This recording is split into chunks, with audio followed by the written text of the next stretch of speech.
Uma Thomas MLA അപകടത്തിൽപ്പെടുന്ന ദൃശ്യങ്ങൾ പുറത്ത്. സംഘാടകരുടെ ഭാഗത്തുനിന്നുണ്ടായ സുരക്ഷാ വീഴ്ച വ്യക്തമാക്കുന്നതാണ് ദൃശ്യങ്ങൾ. അതേസമയം എം.എൽ.എയുടെ ആരോഗ്യനിലയിൽ പുരോഗതിയുണ്ടെന്നും 2 ദിവസത്തിനകം വെന്റിലേറ്റർ മാറ്റാൻ കഴിയുമെന്നാണ് പ്രതീക്ഷയെന്നും ഡോക്ടർമാർ അറിയിച്ചു. ഇതിനിടെ അപകടത്തിന് കാരണമായ നൃത്ത പരിപാടിയുടെ മുഖ്യ സംഘാടകരെ പോലീസ് ഇന്ന് ചോദ്യം ചെയ്യും. കലൂർ സ്റ്റേഡിയത്തിൽ സംഘാടകർ ഒരുക്കിയ താൽക്കാലിക സ്റ്റേജിൽ നിന്നും ഉമാ തോമസ് എം.എൽ.എ താഴേക്ക് വീഴുന്നതിന്റെ ദൃശ്യങ്ങളാണ് പുറത്തുവന്നത്. സ്റ്റേജിലേക്ക് കയറിയ എം.എൽ.എ കസേര മാറിയിരിക്കാനായി എഴുന്നേറ്റ് നടക്കുമ്പോഴാണ് കാൽ തെറ്റി 20 അടിയോളം താഴ്ചയിലേക്ക് വീണത്.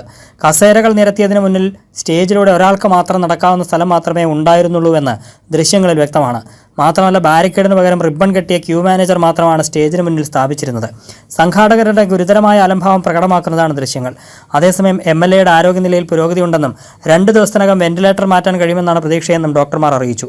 ഇന്നും ഒരു 60 to 70% മാഡം തന്നെത്താനെയാണ് റെസ്പിറേഷൻ എടുക്കുന്നത്. നമ്മളൊരു പ്രഷർ സപ്പോർട്ട് മാത്രമേ ചെയ്യുന്നുള്ളൂ. അപ്പോൾ അതൊരു നല്ല ലക്ഷണമാണ്. ബാക്കി പാരാമീറ്റേഴ്സ് എല്ലാം കൺട്രോളായി തന്നെ പോകുന്നത്. ഇങ്ങനെ പോവുകയാണെങ്കിൽ വിത്തിൻ 1 or 2 days, നമുക്ക് എന്നാണെന്ന് പറയാൻ പറ്റില്ല, അതൊരു ഫുൾ എഫേർട്ട് എടുക്കുന്നത് വരെ വെന്റിലേഷൻ കണ്ടിന്യൂ ചെയ്യും. അപകടത്തിന് കാരണമായ നൃത്ത പരിപാടിയുടെ മുഖ്യ സംഘാടകരെ പോലീസ് ഇന്ന് ചോദ്യം ചെയ്യും.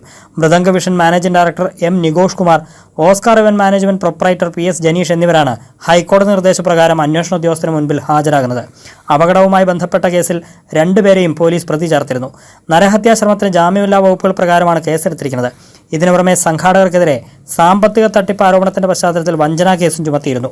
കൈരളി ന്യൂസ്, കൊച്ചി.